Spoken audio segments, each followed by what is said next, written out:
Veremos nessa temporada o melhor Denver Nuggets de todos os tempos? Sejam bem-vindos ao Papo DR. Essa é a análise do Guizão e realmente o time de Denver foi muito bem nessa off-season. Mas nós já vamos falar já, eu quero que você, antes de mais nada, se não é inscrito no canal ainda, já aproveita, se inscreve, vai lá que a gente tem as nossas playlists, que é o do Papo DR, o nosso podcast diário que a gente tem aqui, tem as análises do Guizão, tem as análises da Gabi agora também e tem os treinamentos que eu tenho postado lá também. Então tem muita coisa de conteúdo, a NBA tá parada, mas a gente aqui não para não, tá? Então a gente tem que comentar realmente desses times. Então aproveita, se inscreve no canal, deixa o seu hype aqui nesse vídeo e aproveita e já deixa o seu comentário se você acha que esse é o melhor Denver Nuggets de todos os tempos. E por que eu sinceramente acho que é o time mais forte que o Denver já montou? Porque desde que o Denver foi campeão lá em 2023, eles foram perdendo peças e peças importantes. Perderam o Jeff Green, que já era um veterano, é verdade, mas foi importante tanto em minutos em quadra quanto de vestiário. Eles tinham perdido o Bruce Brown também, então outro jogador que vinha do banco, muito importante, e principalmente perderam Kentavious Caldwell-Pope, né? Um jogador 3&D que tinha encaixado muito bem. E o time, ele não conseguiu desenvolver bem os jovens talentos que trouxeram. E eu particularmente acredito que a falha no desenvolvimento desses jogadores tinha a ver com a briga do Calvin Booth com o Michael Malone. O Calvin Booth, que era o general manager, né? Quem montava o time, com o técnico, o Michael Malone. Porque um queria uma coisa e o outro queria outra. E acabavam tendo esse conflito.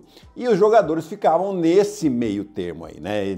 Nessa complicação. E isso acabou minando muito as chances de título do Denver Nuggets nas últimas duas temporadas. Então o time ficou curto de rotação, né? Ficou muito sobrecarregado para cima do Nikola Jokic, de Jamal Murray, de Michael Porter Jr. Agora não tá mais, mas fez um belo playoff mesmo estando machucado, né? Então o time ficou curto demais e pagou um preço alto nesses últimos playoffs. O que o time fez agora, né? Ele trocou o Michael Porter Jr. pelo Cam Johnson. Tava lá em Brooklyn, né? Um jogador que já tem experiência, inclusive, de jogar final, porque ele chegou naquela final do Phoenix Suns contra o Milwaukee Bucks, né? Ele foi um jogador importante do Phoenix Suns no time que tinha Chris Paul, que tinha o Devin Booker, tinha o próprio Cam Johnson, Michael Bridges e o DeAndre Ayton.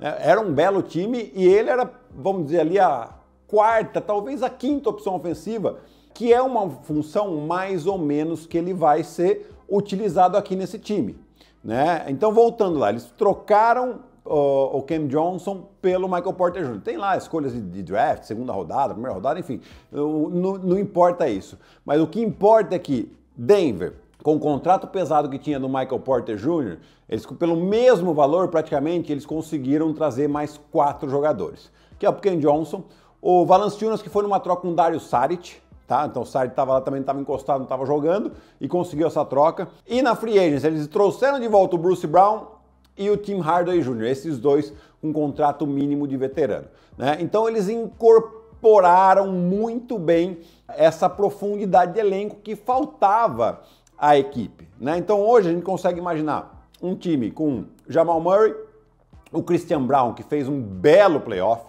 principalmente no aspecto defensivo, tem melhorado na questão do arremesso de 3 pontos. Então ele tem sido um bom substituto para o Kentavious Caldwell-Pope. Esse sim conseguiu aproveitar bem um desenvolvimento e espaço que ele teve, principalmente com a saída do KCP. Você tem o Aaron Gordon, que arremessou a temporada passada com o melhor aproveitamento de 3 pontos da carreira, 43%. Né? E a gente viu a importância do Aaron Gordon, principalmente naquele jogo 7 contra o Oklahoma na última temporada, que ele estava machucado, não tinha condições de jogo, né? E aí o trabalho que ele estava fazendo em toda a série para cima do Jalen Williams, que ele não conseguiu fazer no jogo 7, o Jalen Williams fez um baita jogo. Então assim, fez muita falta. E o Michael Porter Jr., ele tinha seus lá 18 pontos por jogo aproximadamente, 16, 18 pontos, mas ele não tinha um aspecto defensivo tão bom. Ele pegava muito rebote, é verdade, é um jogador que você não pode deixar livre de 3 pontos, mas agora você traz um Cam Johnson, que talvez não tenha a mesma qualidade ofensiva que o Michael Porter tem, de criar o próprio arremesso. O Michael Porter, ele salta muito, ele arremessava por cima dos adversários. Mas é um jogador também que tem um bom catch and shoot, principalmente da zona morta, onde ele arremessa com 43%. No total, ele arremessa para 39%. E ele teve boas médias em Brooklyn. Em Brooklyn, ele teve médias de 18 pontos por jogo. Mas é claro, Brooklyn era um dos piores times da NBA, piores times da Conferência Leste, né? E é claro que alguém vai ter que pontuar. Tá? Então eu estou até com os números dele aqui, ele tinha 18 pontos por jogo, 4 rebotes e 3 assistências, né, o Cam Johnson. O normal é que ele vai cair esses números, ele não vai ter essa média. Mesmo porque você está num time que está jogando com o Nikola Jokic, você tem o Jamal Murray, você tem o Aaron Gordon, que vai ter provavelmente um pouco mais de volume do que o próprio Cam Johnson, né, e o Christian Braun, que vem crescendo.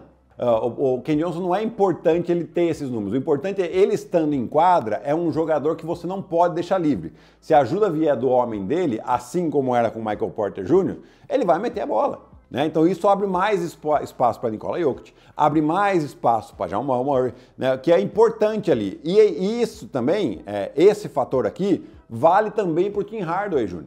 O que aconteceu muito nos playoffs do ano passado? Principalmente quando o Russell Westbrook estava em quadra. Né? O pessoal deixava ele livre, o homem dele ia ajudar. E se ele arremessasse, metesse uma ou duas, eles conseguiam conviver, porque ele sabe que depois o Russell Westbrook ia continuar arremessando e não ia ter um bom aproveitamento, e era o que acontecia. O Tim Hardaway Jr. não é esse jogador. Se você deixar livre, ele pode meter 5 bolas de 3 seguidas e acabou o jogo para você. Acabou o jogo para o adversário. Né? Ah, não tem a mesma intensidade defensiva talvez que ainda o Russell Westbrook tinha. Tudo bem, mas para um jogador que vem do banco, para ter esse volume, para ter esse arremesso de 3, ter um cara como o Tim Hardaway Jr., ele é muito bom para isso. Né? O Bruce Brown, ele já mostrou a importância dele, que ele teve lá no ano de 2023 para a conquista do título. Teve médias de 11,5 pontos por jogo, aí depois ele foi ganhar dinheiro, né? Foi fazer o contrato da vida, 40 milhões de dólares em 2 anos, tal. Fez o que ele tinha que fazer e agora ele volta a jogar nesse time. Um time que ele conhece muito bem, que ele sabe qual que é a função dele ali, que assim, não é pontuar muito, mas ele vai ter bola. Ele sabe que ele vai ter bola, ainda mais jogando ao lado do Nikola Jokic, né? Em momentos importantes. E por último aqui, o Jonas Valanciunas, né? Teve um rumor aí de que ele iria sair da NBA, ia acertar com o Olympiacos. Aparentemente, o time do Denver não gostou, falou para ele que ele queria fazer com que valesse o contrato e aparentemente convenceram o Valanciunas que ele vai jogar. E por que é importante? Porque Denver nunca teve um pivô reserva do Jokic de tão bom nível quanto o Valanciunas. O DeAndre Jordan, em algum momento, ele foi muito bom. No período que ele esteve em Denver, ele quebrava galho, ele foi bem por momentos até, tá? Mas o Valanciunas hoje é melhor que o DeAndre Jordan foi nesses últimos anos. E até puxei aqui as estatísticas do Valanciunas em Sacramento, especificamente em Sacramento, né? Porque lá ele era reserva do Sabonis. E é uma função muito parecida. Que ele teve 16 minutos por jogo lá no Sacramento, com médias de 8,5 pontos e 7 rebotes.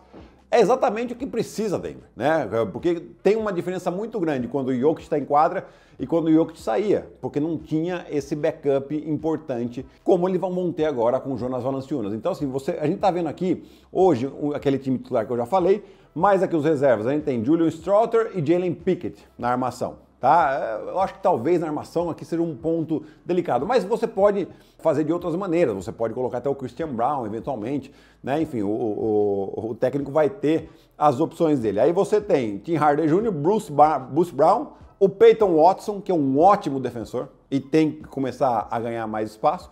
Você vai ter o Jonas Valanciunas e o Zeke Nnaji. Ou seja, você tem aí 12 jogadores que você pode confiar. Né? Porque o próprio Julian Stroughter, ele tava né? Ele ficava naquele meio lá, o técnico não quer, o general manager quer, ou vice-versa, né? Então ficava nesse meio aí, ele não conseguiu se desenvolver. Mas quando ele teve uma oportunidade ali nos playoffs, ele até que jogou razoavelmente bem. Eu acho que é um jogador que você pode apostar numa evolução dele, dando minutos durante a temporada regular. É isso que vai fazer o cara ganhar confiança. Então você tem 12 jogadores confiáveis aqui, um Nikola Jokic, que talvez não precise, durante a temporada regular, jogar os 37 minutos que ele jogou a temporada passada, porque você tem um bom backup, né? E talvez ele até não precise pontuar tanto, né? Ele fez quase 30 pontos por jogo. né? As assistências ele vai continuar dando, os rebotes ele vai continuar pegando, isso eu não tenho dúvida. Mas esse time de Denver ele se faz muito forte quando a bola roda. Quando a bola roda, e tem uma chance muito grande porque tem muita qualidade. Seja dentro, seja próximo à cesta, seja fora, né? Como arremessadores como Jamal Murray, como Tim Hardaway Jr., Cam Johnson, o Aaron Gordon, do jeito que tá arremessando. Então, esse é um time muito forte, né? Na temporada passada, eles tiveram uma temporada muito irregular, principalmente durante os jogos da fase de classificação. Tanto que eles perderam 2 vezes para o San Antonio Spurs, 2 vezes para Chicago, 2 vezes para Portland, perderam para o Washington e perderam para o Pelicans. Derrotas que, assim, ganhar desses caras não vai fazer você um time campeão, mas perder pode te custar muito caro. E ainda assim, eles tiveram 50 vitórias. Eu acho que com um clima melhor, porque estava um clima ruim, com a troca de técnico, a saída do general manager, agora você tem um clima melhor, um elenco mais profundo e esse time conseguindo se manter saudável bastante parte desse tempo aí, esse time tranquilamente pode chegar a 60 vitórias. E vale lembrar o que o Luguensdorf falou depois do título. A série mais difícil que eles tiveram, que eles acharam que eles poderiam perder, não foi contra a Indiana, e sim contra a Denver. Então é um time experiente que pode sim, teria força para desbancar esse Oklahoma City Thunder. Agora eu quero saber de você, se você está de acordo comigo ou não. Aproveita e se inscreve no canal, deixa seu like e até o próximo vídeo.